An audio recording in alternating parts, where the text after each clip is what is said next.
हरे कृष्णा। श्री कृष्ण गोविंद हरे मुरारी। हे नाथ नारायण वासुदेवा।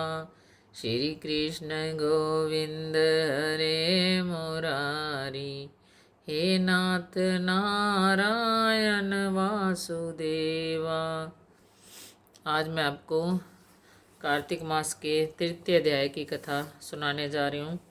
उससे पूर्व मैं आपको एक कहानी सुनाने जा रही हूँ जो कि ये कार्तिक मास में नित्यनेम में आती है। तो एक बार एक ब्राह्मण था। वह हर साल कार्तिक का स्नान करता था। उसकी दो बहुएं थी। जब कार्तिक का महीना आया तो ब्राह्मण ने बड़ी बहू को कहा, बहू, मैंने कार्तिक स्नान करना है, तुम इसमें मेरी मदद कर दोगी? लेकिन बड़ी बहू ने मना कर दिया, मेरे से नहीं हो पाएगा। तब ब्राह्मण ने छोटी बहू को बोला। तब छोटी बहू ने कहा, कोई बात नहीं पिताजी, मैं आपकी मदद कर दूंगी। छोटी बहू कुएं से पानी लाती, वह ब्राह्मण स्नान करता और बहू धोती धोकर आंगन में सुखा देती। उससे जो पानी निकलता उसके हीरे मोती बन जाते। छोटी बहू बोली थी, वह मोती एक तरफ इकट्ठे कर देती।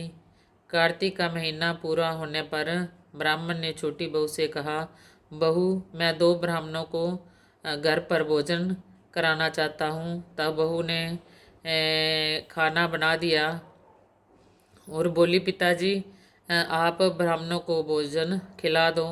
और पिताजी खेत पर गए थे और फसल की रखवाली कर रहे थे। तब छोटी बहू ने खेत पर बैठती है और पिताजी को बोलती है कि आप ब्राह्मणों को खाना खिला दें और मैं खेत की रखवाली करती हूँ। जब वो देखती है कि चिड़ियाँ आती हैं तब सोचती है कि हम घर में तो ब्राह्मणों को भोजन करा रहे हैं और ये चिड़ियाँ भूखी हैं। तो सारे दाने वहीं पे चिड़ियों को खाने देती है और कहती है, राम जी की चिड़ियाँ राम जी के खेत, खाओ री चिड़ियों भर भर पेट। चिड़ियाँ खाना खा के चली जाती है दाना चुग के, और उस दाने के बदले में वहाँ पे जितने ही चिड़ियाँ दाने चुगती हैं उतने वहाँ पे हीरे मोती हो जाते हैं। और पास में जो बड़े बेटे का खेत होता है तो वो देखता है कि छोटे जो भाई है उसके खेत में बहुत हीरे मोती हैं। तो वे पिताजी से पूछता है, भी ये क्या कारण है? वो कहता है, ये सब कार्तिक महीने की कथा का ही प्रभाव है। तो अगले साल जब कार्तिक का महीना आता है तो बड़ी बहू कहती है, पिताजी, इस बार स्नान आप हमारे घर पे रह के करना। तो पिताजी कहते हैं, मेरी इस बार सेहत ठीक नहीं है, मैं स्नान नहीं कर पाऊँगा। लेकिन बड़ी बहू जिद करती है, कहती नहीं, आपने स्नान करना है, मैं आपकी सेवा करूँगी। तब वो ब्राह्मण नहाने लग जाता है। तो वो वैसे ही कुएं से पानी लाती है, वैसे ही धोकर सूखने डालती है और जो पानी निकलता है उससे कोई हीरे मोती नहीं बनते बल्कि धरती पे खड्डा होने लग जाता है पानी से। तो वो कहती है कि ना तो हमारे खेत में हीरे मोती इस बार आए हैं, छोटी बहू के तो सारा कुछ हीरे मोती भी आए हैं और हमारे कुछ नहीं। तो तब वो गुस्सा करती है अपने पिताजी पे, ससुर पे। तो उसके ससुर जी बोलते हैं, बहू, छोटी बहू ने मेरी निस्वार्थ सेवा की थी इसलिए उसे यह सब मिला, और तूने स्वार्थ के दिन होकर मुझे कहा कि तुम कार्तिक स्नान करो। मेरी सेहत अच्छी नहीं थी फिर भी मैंने स्नान किया, ये उसी का ही प्रभाव है। इसलिए निस्वार्थ सेवा करने से ही फल मिलता है। इस प्रकार जैसे छोटी बहू के परमात्मा ने कृपा करी, ऐसे प्रभु सब पे कृपा करना, और जैसे बड़ी बहू पे करी वैसे किसी पे ना करना। तो अब मैं आगे कार्तिक मास का तृतीय अध्याय की कथा करने जा रही हूँ। तो ये जो नेम की कहानी होती है, नित्य नेम की कहानी होती है, ये रोज़ एक कार्तिक महीने में कही जाती है। तृतीय अध्याय में, जैसे कि आपने कल द्वितीय अध्याय में श्री कृष्ण भगवान द्वारा सत्यभामा का पूर्व जन्म का वर्णन किया, तो आज सत्यभामा बोलती है प्रभु से, हे भगवान, आप काल स्वरूप हैं और उस काल के संपूर्ण भाग समान हैं, तब फिर कार्तिक मास ही क्यों श्रेष्ठ है? हे देव, सब तिथियों में एकादशी और सब महीनों में कार्तिक का महीना ही आपको क्यों प्रिय है? श्री कृष्ण बोले, हे कांते, पहले प्रश्न किया था प्रथम अध्याय में कि मैं आपको सब रानियों में अति प्रिय क्यों हूँ। तो आज सत्यभामा प्रश्न कर रही है कि आपको तिथियों में कार्तिक का कि तिथियों में एकादशी और महीनों में कार्तिक मास क्यों अधिक प्रिय है। तो भगवान श्री कृष्ण जी उत्तर दे रहे हैं, हे कांते, तुमने अच्छा प्रश्न किया। एकाग्रचित होकर बहन के पुत्र पृथु और महर्षि नारद का संवाद सुनो। जिसे पहले पृथु ने नारद से पूछा, तब नारद जी ने कार्तिक मास की श्रेष्ठता कही। नारद जी बोले, पहले सागर का पुत्र शंख नामक राक्षस त्रिलोकी के मथने में समर्थ न हुआ। उसने संपूर्ण देवताओं को जीत स्वर्ग से निकाल इंद्र आदि संपूर्ण लोकपालों के अधिकार अपने हाथ में कर लिए। सब देवता उसके भय के मारे अपने अपने स्त्री पुत्र आदि को लेकर बहुत वर्ष पर्यंत सुमेरु पर्वत की गुफाओं में वास करते रहे। जब देवता गुफाओं में रह रहे थे, तब शंकासुर ने विचार किया, मैंने देवताओं को जीत तो लिया है, तो भी वे बलवान मालूम होते हैं। हाँ, अब जान पड़ा कि वे सब वेद मंत्रों से युक्त हैं। इससे उनके वेद मंत्रों का हरण करने से वे सब बलहीन हो जाएंगे।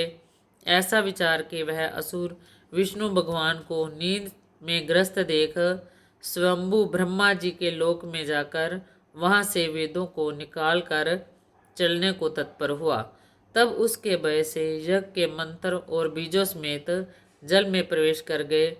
तब तो यह शंकासुर भी उन्हें ढूंढता हुआ समुद्र के भीतर विचरने लगा, परंतु वे वेद एक स्थान में कहीं भी प्राप्त न हुए। पीछे से ब्रह्मा जी भी सब देवताओं को साथ ले और पूजा की सब सामग्री इकट्ठी कर वैकुंठ में विष्णु भगवान की शरण में गए।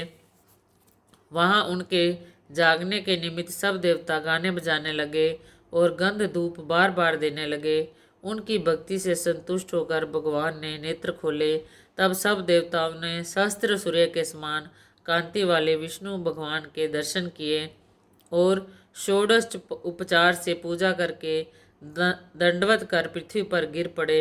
तब तो माधव भगवान उनसे कहने लगे, हे देवगण, मैं तुम्हारे भजन कीर्तन आदि कार्यों से प्रसन्न हुआ हूँ। आप लोगों को की मनोकामना मैं पूर्ण करूँगा, यही वर देता हूँ। आश्विनी शुक्ल पक्ष की एकादशी से देव उठनी एकादशी तक पहर भर रात्रि रहे, तब से जो मनुष्य तुम्हारी तरह भजन और कीर्तन करेंगे, वे मुझे प्रसन्न कर मुझे प्राप्त होंगे। पाद्य अर्ध्य आचमन आदि जो तुम मेरे निमित्त लाए हो, वह अनंत गुण होकर तुम्हारे सुख के कारण होंगे। शंखासुर जिन वेदों को हर लाया है, वे सब जल में स्थिर हैं। उन्हें शंखासुर को मार कर लाऊंगा। अब से बीज मंत्र समेत सब वेद प्रतिवर्ष कार्तिक के महीने में सदा जल में निवास करेंगे। मैं मत्स्य रूप धारण कर जल में जाता हूँ। तुम भी संपूर्ण मुनियों को लेकर मेरे संग आओ। इस लोक में जो अच्छे मनुष्य प्रातःकाल स्नान करते हैं, वे निश्चय यज्ञांत स्नान के फल को प्राप्त होते हैं। जो कार्तिक में सदा व्रत करते हैं, उनको हे इंद्र, तुम मेरे लोक में पहुंचा दिया करो। हे यम, तुम सदा उनकी विघ्नों से रक्षा करते रहो। और हे वरुण, तुम उनको पुत्र पौत्र आदि देते रहो। हे कुबेर, तुम उनको धन वृद्धि करो, जिससे यह मेरा रूप धारण कर साक्षात जीवन मुक्त हो जाएं। और हे अन्य देवताओं, जो जन्म से मरण तक उन बातों को धारण करते हैं, वे तुम्हारे द्वारा भी पूज्य हैं। जैसे तुमने मुझे एकादशी को जगाया है, इसलिए यह तिथि सदा मानने योग्य है। यह मेरे लिए प्यारी है। हे देवगणों, बलि भांति से किए गए ये दोनों व्रत मनुष्य को जैसे मेरे समीप पहुंचा देते हैं, वैसे और कोई व्रत नहीं। इति तृतीय अध्याय। एकादशी क्यों प्रिय है? विष्णु भगवान ने बोला, क्योंकि इस दिन तुम देवताओं ने विष्णु भगवान को कीर्तन और गाने बाजे से जगाया। कीर्तन के द्वारा, क्योंकि जो शंखासुर था वो वेद हरने के लिए जल में चला गया था और जल में ही सारे वेद थे उस टाइम। और वो कौन सा महीना था? कार्तिक का महीना था। इसलिए ये दोनों, कार्तिक का महीना और एकादशी जो है शुक्ल पक्ष की एकादशी, ये दोनों ही विष्णु भगवान को अति प्रिय है। इति तृतीयोध्याय। बोल बांके बिहारी लाल की जय। श्री कृष्ण गोविंद हरे मुरारी, हे नाथ नारायण वासुदेवा। हरे कृष्णा।